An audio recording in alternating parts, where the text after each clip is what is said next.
Haleluya, reka nkwakire muri aka kanya ko kuramya no guhimbaza Imana. Nyemerera aho uri zamujwi ryawe umushimire, zamujwi ryawe umushimire, mubwire ko agira neza, mubwire ko akomeye, mubwire ko ari Imana yawe, mubwire ko ahambaye, mushimire ko agufiteho umugambi mwiza.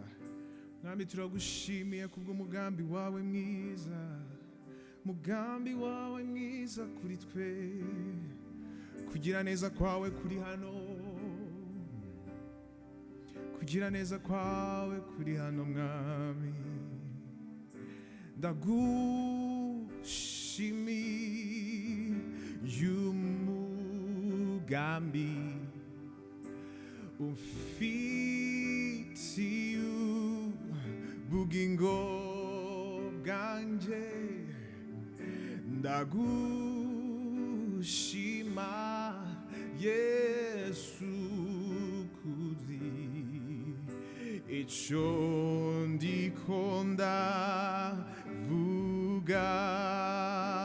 Ndagushimiye, ndagushimiye umugambi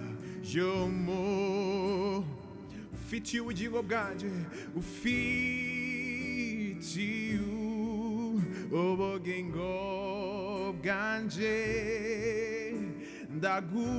ndagushima Yesu kuzi ico ndiko ndavuga muri uyu mwanya.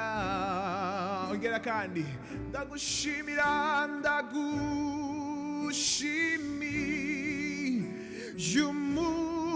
umugambi ufitiye ibihugu byacu n'imiryango yacu. Mwami ndagushima Yesu kuzi ico ndiko ndavuga nonaha. Turi Imana ngo ndi mu buntu bwawe sinkekeranya, ndi mu buntu bwawe sinkekeranya, urukundo rwawe rumara imbeho, imbabazi zawe sinzanahuri. Haleluya, wanyujuje ishimwe n'umunezero. Mubwire ngo kukugira Yesu byamaze inyota, wambereye insinzi n'igitandara, mbe ninde yonkunda nk'uko we ubikora, na nshuti nzobona ingana wewe. Ndagushimiye everybody, ndagushimiye umugambi ufitiye ubugingo bwanje.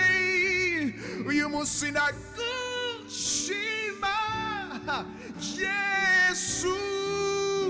Yesu mwiza, ico ndiko ndavuga.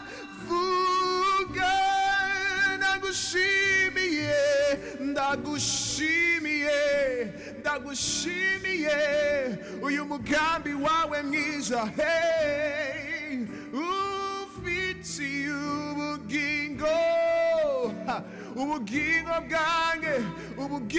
bwanje, ndagushimiye umugambi ufitiye ico ndiko ndavuga. Iryo ni ryo shimwe mfite, iryo ni ryo shimwe mfite, ishimwe ryuzuye umutima wanjye. Nawe aho uri mushimire, mwereze ishimwe yuko yagukijije iyo ndwara, mushimire ko yakurinze, mushimire ko yagucunguye, Yesu mwami mwiza, mwami mwiza.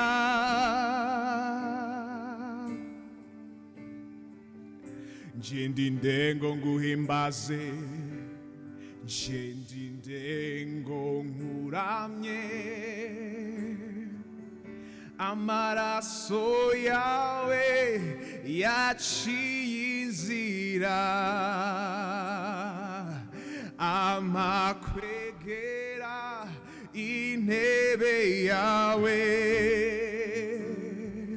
Sinari nkwiye kuguhimbaza, oh, sinari nkwiye kukuramya.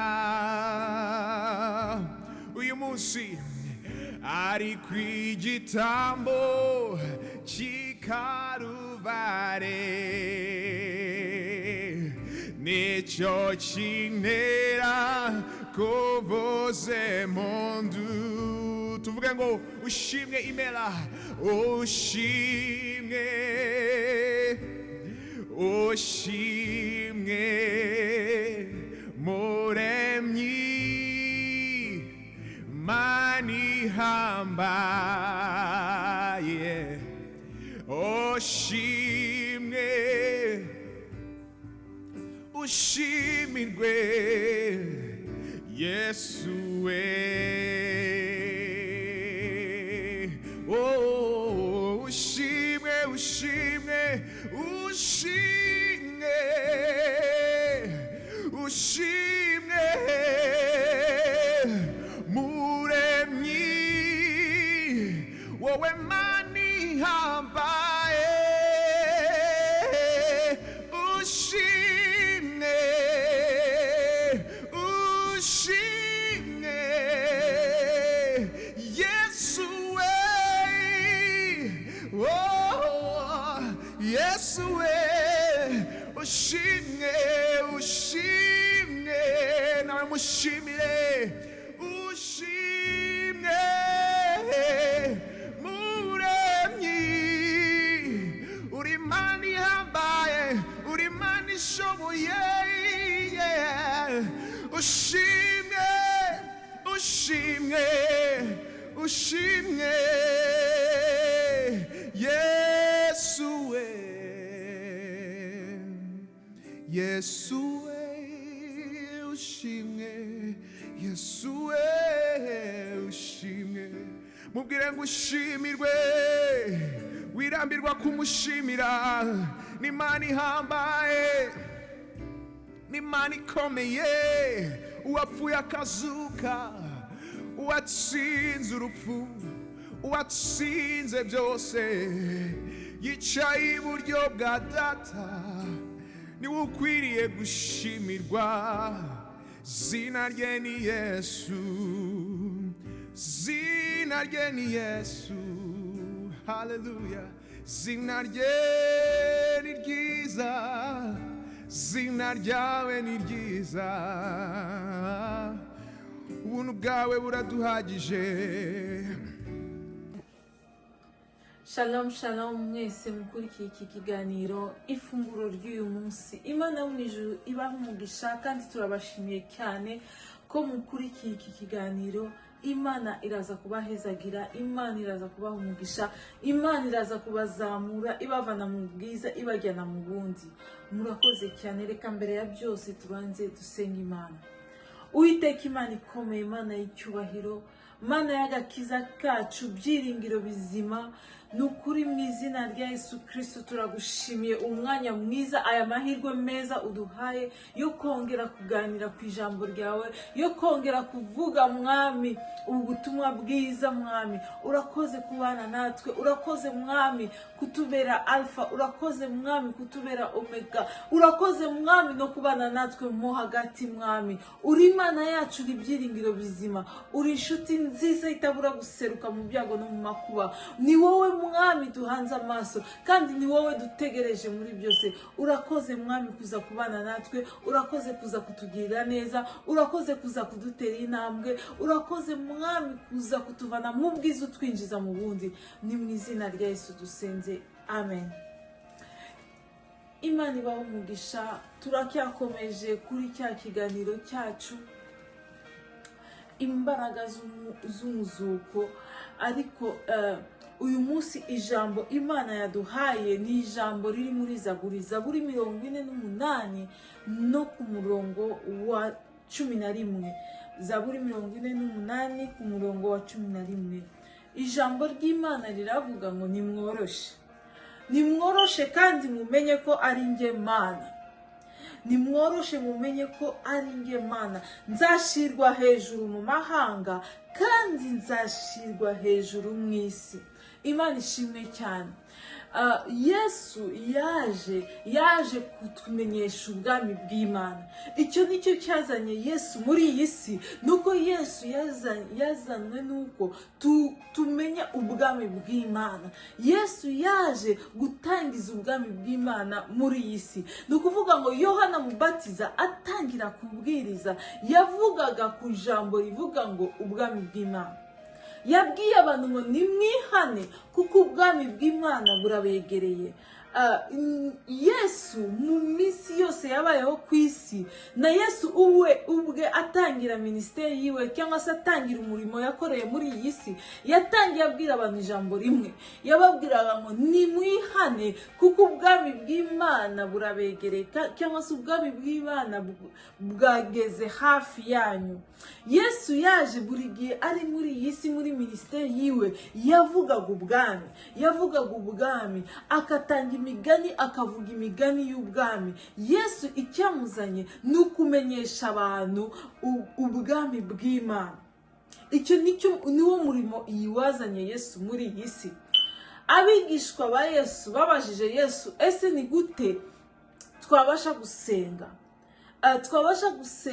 Ntabwo bamubajije ngo ni gute twavuga ubutumwa, ni gute twabwiriza, ni gute twafasha abakene, ni gute bamubajije ikibazo cy'ingenzi. Ntabwo bamubajije ese ni gute twazura abapfuye. Ntabwo bamubajije ni gute twasengera abarwayi bagakira, ni gute twakwirukana abadayimoni, kuko ibyo byose babonaga Yesu abikora. Ariko bamubajije ijambo rimwe, baramubaza ngo Yesu twigishe gusenga. Ngo uwo Yesu mureba kuriya azagaruka nk'uko yagiye uyu munsi. Yesu nagaruka azaza ahagarare mu bicu. Haleluya. Anyuma itorero cyangwa se umugeni wa Kristo, abamarayika bazaza basarure umugeni wa Kristo, basarure itorero rya Kristo, baze bamusanganire mu bicu. Icyo gihe Yesu ntabwo azakandagira kuri iyi si. Imana ishimwe cyane. Ubwa gatatu Yesu azaza aze ahagarare ku musozi muremure cyane, umusozi w'Imana, kugira ngo abantu babeho imyaka igihumbi bategeka muri iyi si. Ntabwo ari abantu abo ari bo bose bazaza ngo bategeke muri iyi si, ni abantu basanzwe bategekana na Yesu. Imana ishimwe cyane. Ni abantu bari basanzwe bategeka mu bwami bwa Yesu. Imana ishimwe cyane. Erega hari ubwami. Nk'uko mu isi habaho ubwami, hakabaho igihugu gifite umuyobozi, kikagira umuyobozi w'igihugu, no mu ijuru dufite ubwami bw'Imana. Ubwami bw'Imana bugizwe na guverinoma yo mu ijuru, bugizwe n'Imana Data, n'Imana na Yesu n'Umwuka Wera. Akaba hariho abakozi b'Imana. Ni ukuvuga yuko ubwo bwami ni organisation yuzuye. Imana ishimwe cyane. Ni guverinoma yuzuye. Imana ishimwe cyane. Dufite n'ingabo zacu, arizo ngabo z'abamarayika zishinzwe kurinda cyangwa se gukorera abantu bose bazaragwa agakiza. Imana ime uyu munsi nawe uzabe muri wa mubare w'abazaragwa agakiza. Iminsi dusigaranye ni mike cyane. Ari ububyutse bukomeye cyane bugiye kuza, aho abantu bazongera kubona Imana, aho abantu basinziriye bamenyereye Imana bakavuga ngo Imana ntabwo ikiriho, Imana ntabwo igikora, ibitangaza ntibikiriho. Ariko icyo gihe abantu bazongera, haleluya, abantu bazongera basubire ku Mana. Uwo mwuka cyangwa se uwo muyaga cyangwa se icyo gihe aho abantu bazakora bakakora bw'ijuru rifunguye, icyo gihe hazabaho ibitangaza bikomeye cyane. Kandi icyo gihe si wa kera. Imana irimo kuvuga yuko ibihe biraje kandi biratwegereye kandi biri hafi cyane. Imana igiye kongera gukora. Ijambo riratubwiye ngo tworoshe tumenye ko Imana ari Imana. Dutuze tumenye yuko Imana ari Imana. Sinzi ibyo urimo gucamo, ariko reka nkubwire, mu byo ucamo byose utuze umenye ko Imana ari Imana. Imana ishimwe cyane.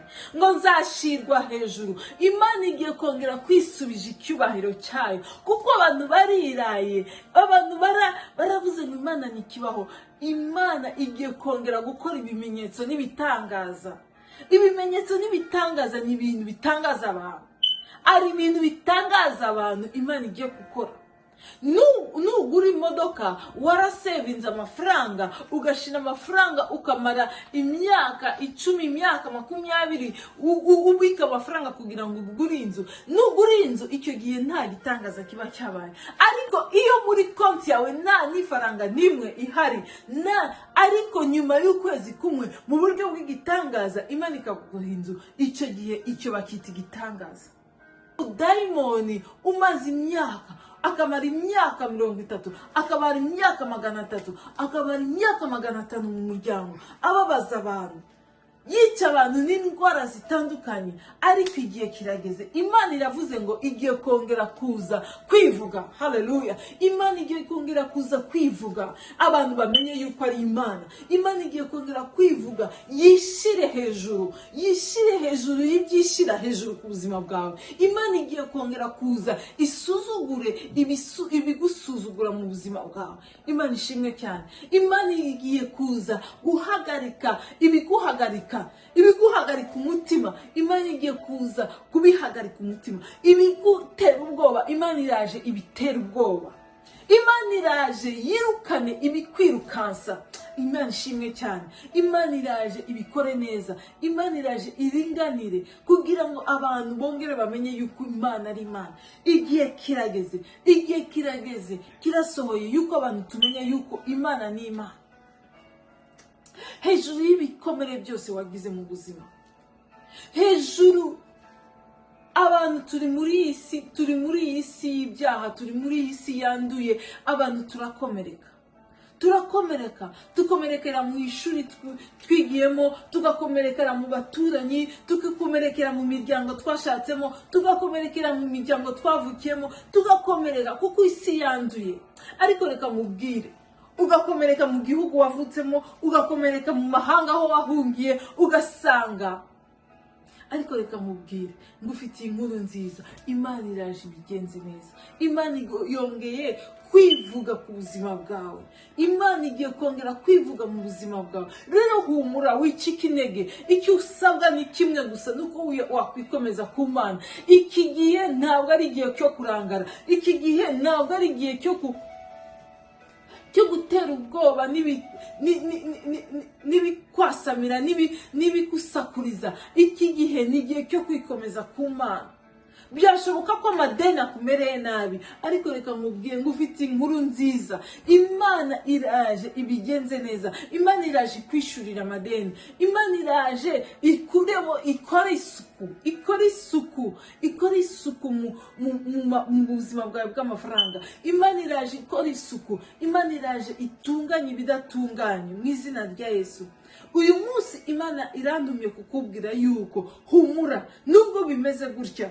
Shadrach, Meshach na Abednego baciye mu muriro. Mubwiye yuko nukizwa ntabwo uzahura n'umuriro, nukizwa ntabwo uzahura n'amazi. Nabamubeshe kuko hari imbaraga z'Imana. Nubwo bimeze gutya, hari imbaraga z'Imana. Ari imbaraga z'Imana ziteguye kugutabara mu byo ucamo byose. Yiteguye kugutabara. Umugabo wa kane muzabana mu muriro arahari, ari we Yesu. Yesu yiteguye kubana nawe mu muriro. Yesu yiteguye kubana nawe mu mazi. Niyo mpamvu yakuhaye isezerano ko ayo mazi ntabwo azagutembana. Uwo muriro ntabwo uzakwica, ntabwo uza gutwika, kubera yuko muzaba muri kumwe n'umugabo wa kane. Shadrach, Meshach na Abednego babwiye umwami wivunika, wivuni kuvuga ngo abantu bongere baririmbe, bongere bavuze amakondera, ariko reka tukubwire ikintu kimwe tuzi, nuko Imana yacu ifite ubushobozi bwo kudukiza amaboko yawe, bwo kudukiza ririya tanura, ariko nubwo itabikora ntabwo turi tayari gupfukamira, ariko byuhamiriza Imana. Mu byo ukora byose byuhamiriza Imana, aho ujya hose byuhamiriza Imana, bamenye uwo ari we, ntukajye wihisha, waba mu bapagani ukishushanya nk'umupagani, wajya mu bakristo nawe ukishushanya nk'umukristo. Oya, jya uvuga uwo uri we, jya wahamiriza Imana, kuko iyo wahamirije Imana, Imana iramanuka ikabana nawe. Mu kazi aho ukora uhamiriza Imana, mu ishuri aho wiga abantu bamenye uwo uri we, bamenye yuko uri umukristo, yuko ari ibintu udashobora gupfukamira. Bamenye yuko wowe ntabwo ushobora gusambana kubera amafaranga, ntabwo ushobora gusambana kubera promosiyo y'akazi. Babimenye yuko ubuzima bwacu bwo gusenga Imana ikaba Imana. Ari igihe umuntu aca mu bibazo byinshi, agaca mu bigeragezo byinshi, akagera ahantu agatangira akirwanirira, ariko uyu munsi Imana iratubwiye ngo nitworoshe. Igihe cyo korosha kirageze, igihe cyo korosha kugira ngo duhe Imana umwanya wo gukora kirageze. Imana ishimwe cyane.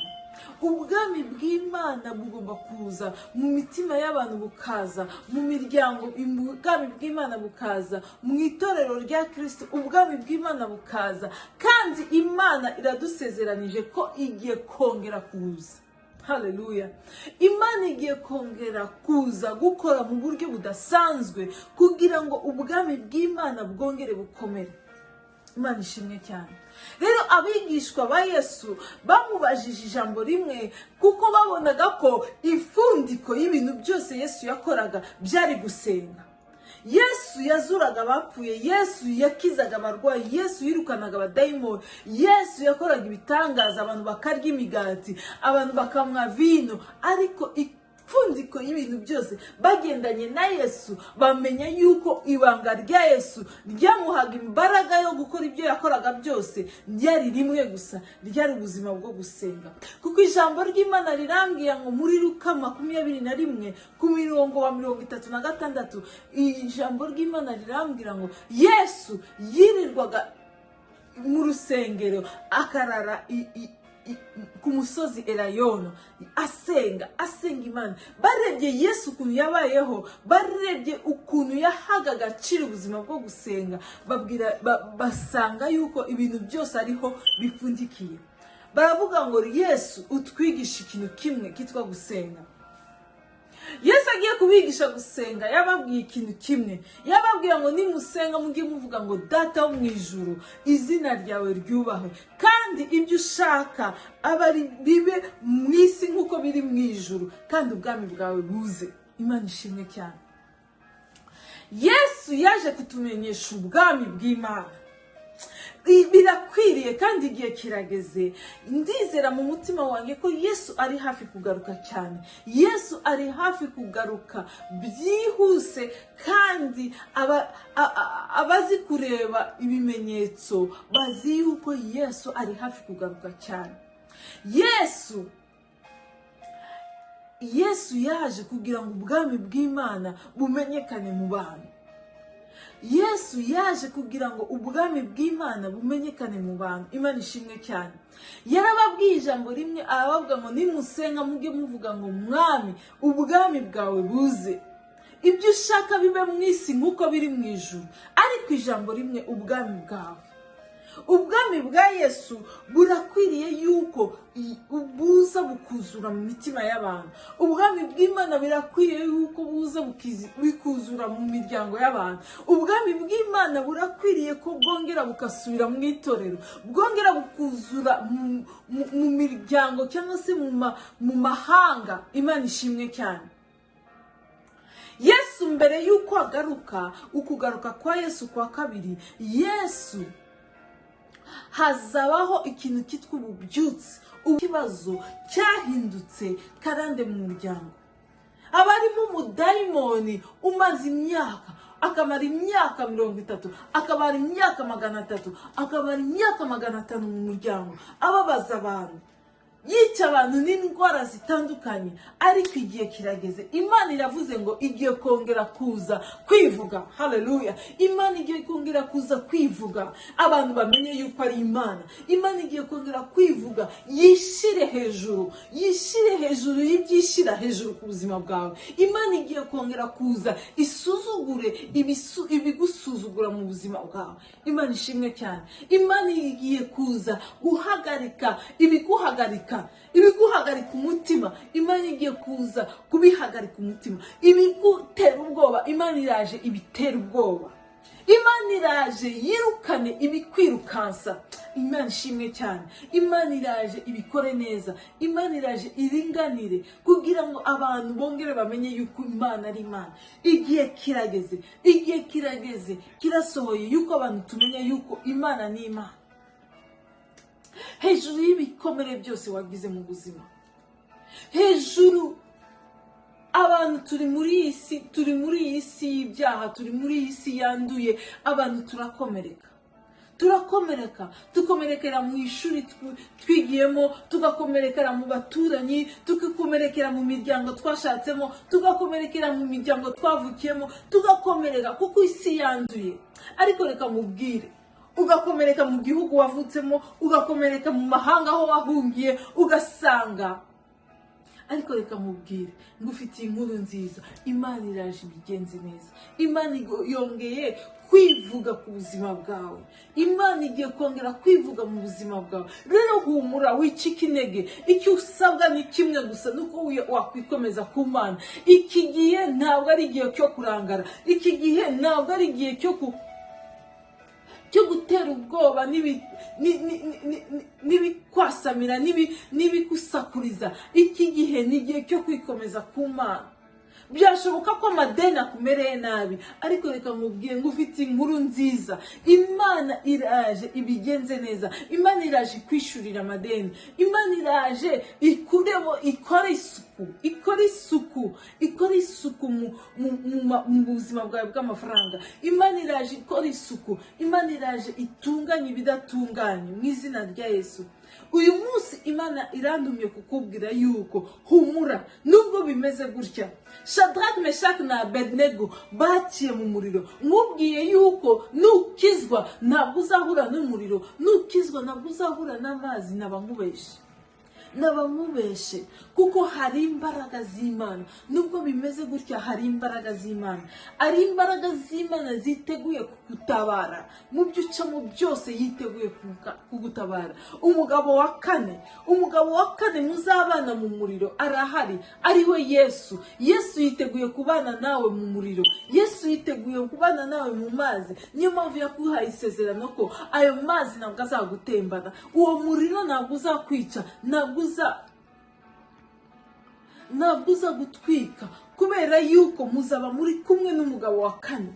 Shadrach, Meshach na Abednego babwiye umwami wivunika uvuga ngo abantu bongere baririmbe, bongere bavuze amakondera. Ariko reka tukubwire ikintu kimwe tuzi, nuko Imana yacu ifite ubushobozi bwo kudukiza amaboko yawe, bwo kudukiza ririya tanura. Ariko nubwo itabikora ntabwo turi tayari gupfukamira, ariko byuhamiriza Imana. Mu byo ukora byose byuhamiriza Imana. Aho ujya hose byuhamiriza Imana. Bamenye uwo ari we. Ntukajye wihisha. Waba mu bapagani ukishushanya nk'umupagani, wajye mu bakristo nawe ukishushanya nk'umukristo. Oya, jya uvuga uwo uri we, jya wahamiriza Imana. Kuko iyo wahamirije Imana, Imana iramanuka ikabana nawe. Mu kazi aho ukora uhamiriza Imana. Mu ishuri aho wiga, abantu bamenye uwo uri we, bamenye yuko uri umukristo, yuko ari ibintu udashobora gupfukamira. Bamenye yuko wowe muri kumwe n'umugabo wa kane. Shadrach, Meshach na Abednego babwiye umwami wivunika uvuga ngo abantu bongere baririmbe, bongere bavuze amakondera. Ariko reka tukubwire ikintu kimwe tuzi, nuko Imana yacu ifite ubushobozi bwo kudukiza amaboko yawe, bwo kudukiza ririya tanura. Ariko nubwo itabikora ntabwo turi tayari gupfukamira, ariko byuhamiriza Imana. Mu byo ukora byose byuhamiriza uhamiriza imana, aho ujya hose jya uhamiriza imana, bamenye uwo ari we, ntukajye wihisha, waba mu bapagani ukishushanya nk'umupagani, wajya mu bakristo nawe ukishushanya nk'umukristo. Oya, jya uvuga uwo uri we, jya uhamiriza imana, kuko iyo wahamirije imana, imana iramanuka ikabana nawe. Mu kazi aho ukora uhamiriza imana, mu ishuri aho wiga abantu bamenye uwo uri we, bamenye yuko uri umukristo, yuko ari ibintu udashobora gupfukamira. Bamenye yuko wowe ntabwo ushobora gusambana kubera amafaranga, ntabwo ushobora gusambana kubera promosiyo y'akazi. Babimenye yuko uri umuntu utapfa gupfukamira icyo ari cyo cyose. Bamenye kuko Shadrach, Meshach na Abednego baragambiriye mu mitima yabo. Icyo mu uyu munsi abagabo n'abasore, abagore n'abakobwa bagambirira mu mitima yabo, abana bato bagambirira mu mitima yabo, abasaza n'abakecuru bagambirira mu mitima yabo, kutiyandurisha ibyo kurya by'ubwami. Imana ishimwe cyane. Imana irashaka kutugarukaho, ariko ni igihe cyo kwikomeza ku Mana. Ntabwo ari igihe cyo kurangara, ntabwo ari igihe cyo kutumwanya, ni igihe cyo kutumbira Yesu, ugatumbira Yesu kugira ngo ugire icyo umuvanaho. Iki ni igihe cyo gutumbira Yesu. Witumbira ibibazo, witumbira ibisubizo bikurangaze, kuko Yesu yaravuze ngo, avuga umugani w'umubibyi, aravuga yuko ari abantu, ari imbuto zigwa mu mahwa, ari imbuto zigwa mu mahwa. Agiye gusobanura amahwa, aravuga yuko ari abantu bacika intege kubera ibigeragezo bizanwa n'iryo jambo. Ijambo Imana yabibye mu mutima wawe bizazana ibigeragezo. Bamwe bagushwa n'ibibazo n'amaganya y'ubu buzima, ibibazo bikakuvana ku Mana, abandi nabo bakava ku Mana kubera ibisubizo, ibihendo by'ubutunzi n'umunezero w'ubu buzima. Ariko uyu munsi Imana irashaka yuko wikomeza ku Mana, wikomeza ku Mana kugira ngo Imana yongere yishire hejuru ku buzima bwawe, amahanga bimenye. Imana ikora ibitangaza n'ibimenyetso n'ibitangaza nk'uko yabikoze muri Egiputa. Imana ikora ibyo bitangaza n'ibyo bimenyetso kugira ngo abantu bamenye yuko, haleluya, kugira ngo Imana yongere kuba Imana mu buzima bwawe, kugira ngo Imana yishirwe hejuru mu mahanga, amahanga amenye yuko ufite Imana. Mu gihugu cyacu cy'u Rwanda abantu bamenye yuko dufite Imana.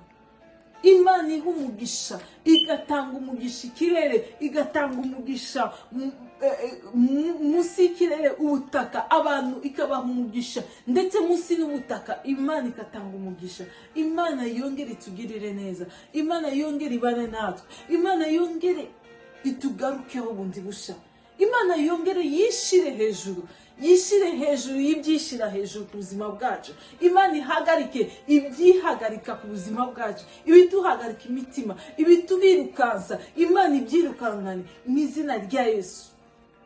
Imana ifite kubihagarika byose, ifite uyu munsi irirahiye yuko no kukugirira neza nzakugirira neza, ariko wihanga amaso ibigaragara. Reka turebeshe amaso y'umutima, reka turebeshe amaso yo kwizera, turebe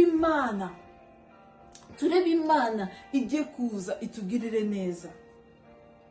Ijambo riratubwiye ngo nimworoshe mumenye ko ari nge Mana, kuko nzashirwa hejuru, mu mahanga nzashirwa hejuru, ndetse no mu isi nzashirwa hejuru. Isezerano Imana iguhaye uyu munsi, isezerano Imana iguhaye umunsi, ntabwo ari isezerano bigarukira mu gihugu urimo. Oya, ntabwo ari isezerano, ni isezerano rirenga, mbese rirafite imipaka. Ni isezerano rirenga imipaka, rikava mu gihugu urimo, Imana ikagukurikira, no mu mahanga Imana ikaguha umugisha, muri iyi si Imana ikaguha umugisha. Ari umugisha ukomeye cyane. Ikibazo cyahindutse karande mu muryango, abarimo umudayimoni umaze imyaka, akamara imyaka 30, akamara imyaka 300, akamara imyaka 500 mu muryango, ababaza abantu. yica abantu n'indwara zitandukanye, ariko igihe kirageze. Imana iravuze ngo igiye kongera kuza kwivuga. Haleluya. Imana igiye kongera kuza kwivuga, abantu bamenye yuko ari Imana. Imana igiye kongera kwivuga, yishire hejuru y'ibyishira hejuru ku buzima bwawe. Imana igiye kongera kuza isuzugure ibigusuzugura mu buzima bwawe. Imana ishimwe cyane. Imana igiye kuza guhagarika ibiguhagarika umutima. Imana igiye kuza kubihagarika umutima, ibigutera ubwoba. Imana iraje ibitera ubwoba. Imana iraje yirukane ibikwirukansa. Imana ishimwe cyane. Imana iraje ibikore neza. Imana iraje iringanire kugira ngo abantu bongere bamenye yuko Imana ari Imana.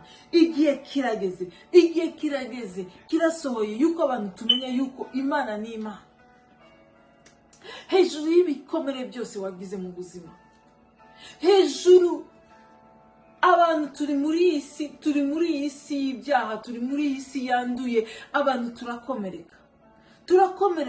tugakomerekera mu ishuri twigiyemo, tugakomerekera mu baturanyi, tugakomerekera mu miryango twashatsemo, tugakomerekera mu miryango twavukiyemo, tugakomereka kuko isi yanduye. Ariko reka mubwire, ugakomereka mu gihugu wavutsemo, ugakomereka mu mahanga aho wahungiye ugasanga.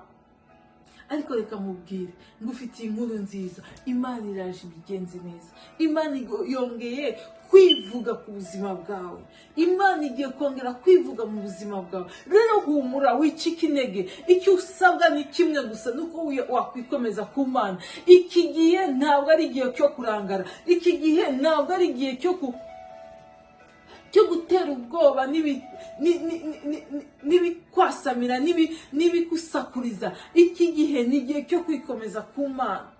Byashoboka ko amadeni akumereye nabi, ariko reka mubwiye ngo ufite inkuru nziza. Imana iraje ibigenze neza. Imana iraje kwishurira amadeni. Imana iraje ikora isuku mu buzima bwawe bw'amafaranga. Imana iraje ikora isuku. Imana iraje itunganya ibidatunganye mu izina rya Yesu. Uyu munsi Imana irandumye kukubwira yuko humura, nubwo bimeze gutya. Shadrach, Meshach na Abednego baciye mu muriro. Nkubwiye yuko nukizwa ntabwo uzahura n'umuriro, nukizwa ntabwo uzahura n'amazi. Nabamubeshe kuko hari imbaraga z'Imana. Nubwo bimeze gutya, hari imbaraga z'Imana. Ari imbaraga z'Imana ziteguye kugutabara mu byo ucamo byose. Yiteguye kugutabara. Umugabo wa kane muzabana mu muriro arahari, ariwe Yesu. Yesu yiteguye kubana nawe mu muriro. Yesu yiteguye kubana nawe mu mazi. Niyo mpamvu yakuhaye isezerano ko ayo mazi ntabwo azagutembana. Uwo muriro ntabwo uzakwica, ntabwo uza gutwika, kubera yuko muzaba muri kumwe n'umugabo wa kane. Shadrach, Meshach na Abednego babwiye umwami wivunika uvuga ngo abantu bongere baririmbe, bongere bavuze amakondera. Ariko reka tukubwire ikintu kimwe tuzi, nuko Imana yacu ifite ubushobozi bwo kudukiza amaboko yawe, bwo kudukiza ririya tanura. Ariko nubwo itabikora ntabwo turi tayari gupfukamira, ariko byuhamiriza Imana. Mu byo ukora byose byuhamiriza Imana. Aho ujya hose byuhamiriza Imana. Bamenye uwo ari we. Ntukajye wihisha. Waba mu bapagani ukishushanya nk'umupagani, wajya mu bakristo nawe ukishushanya nk'umukristo. Oya, jya uvuga uwo uri we. Jya wahamiriza Imana, kuko iyo wahamirije Imana, Imana iramanuka ikabana nawe. Mu kazi aho ukora uhamiriza Imana. Mu ishuri aho wiga, abantu bamenye uwo uri we, bamenye yuko uri umukristo, yuko ari ibintu udashobora gupfukamira. Bamenye yuko wowe mahanga. Imana igiye kongera gushirwa hejuru mu mahanga. Imana igiye kongera gushirwa hejuru mu buzima bwawe, mu buzima bwawe bwo mu mwuka, mu buzima bwawe bwo gusenga, mu buzima bwawe bwo gusoma ijambo ry'Imana, mu buzima bwawe bya bihe watakaje. Imana igiye kongera kugusubiza ibihe, za nzozi watakaje. Imana igiye kongera kugusubiza inzozi zawe, kuko Imana igiye kongera kuzamuka kugira ngo ishirwe hejuru ku buzima bwawe. Imana ishimwe cyane.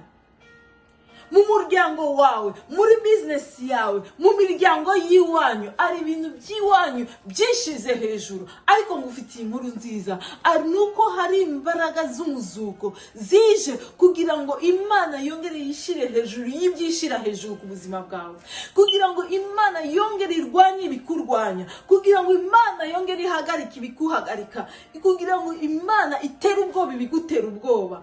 Ndakubwira ngo humura, nubwo bimeze gutya, nubwo watakaje imiryango, nubwo wakomerekejwe cyane, wakomerekejwe mu gihugu wabayemo, wakomerekejwe mu gihugu wahungiyemo, wakomerekejwe mu muryango wavutsemo, wakomerekejwe mu muryango washatsemo, ariko reka mubwire, nubwo bimeze gutya, Imana igiye kongera. Imana uyu munsi irakubwiye ngo orosha kandi utuze, orosha utuze, utegereze Imana, utuze utegereze Imana, kuko Imana iravuze ngo mumenye yuko ndi Imana. Imana ni Imana, uko Imana yariri nuko iri niko izahoraho, kuko yavuze ngo izashirwa hejuru, ngo mu mahanga izashirwa hejuru, izongera ishirwe hejuru no mu isi.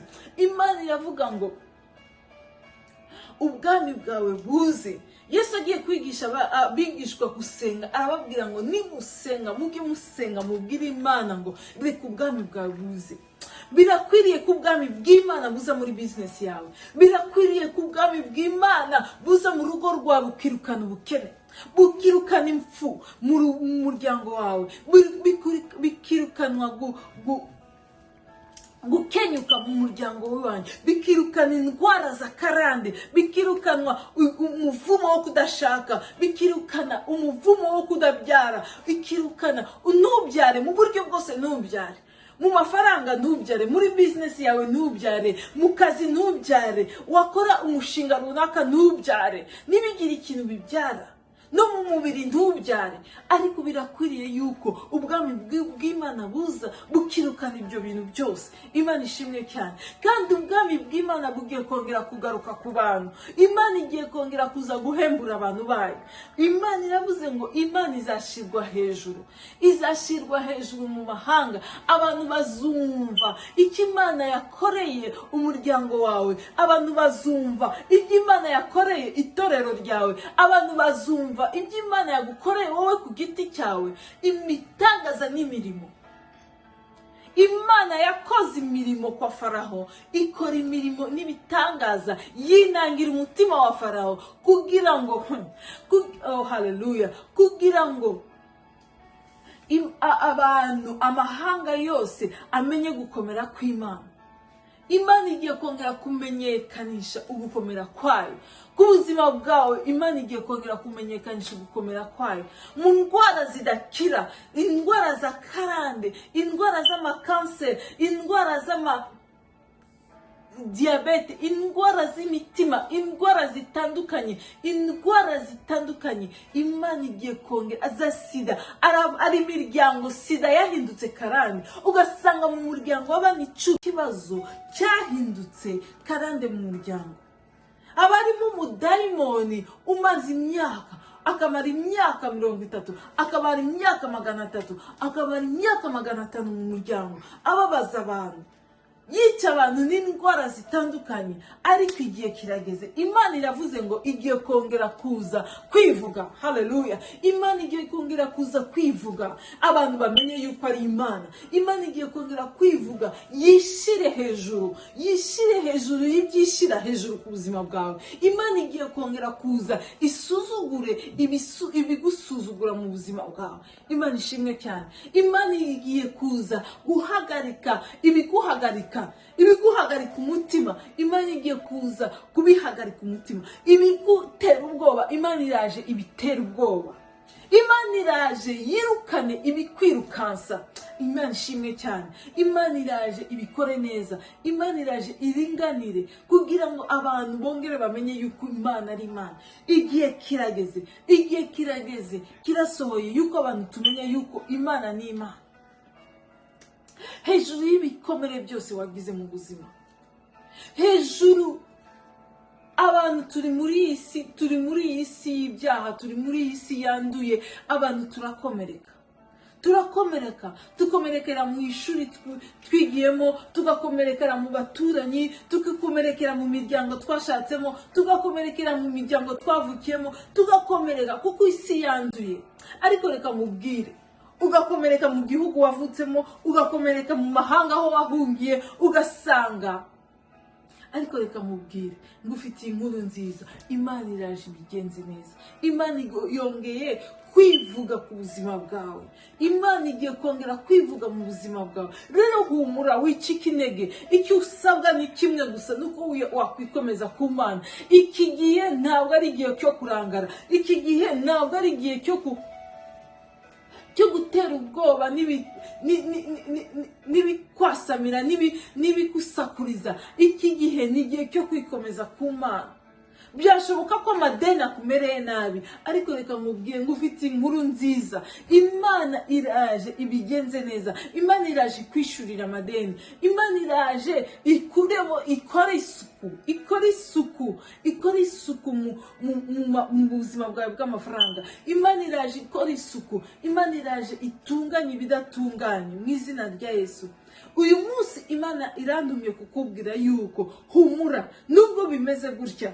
Shadrach, Meshach na Abednego baciye mu muriro. Mubwiye yuko nukizwa ntabwo uzahura n'umuriro, nukizwa ntabwo uzahura n'amazi. Nabamubeshe kuko hari imbaraga z'Imana. Nubwo bimeze gutya, hari imbaraga z'Imana.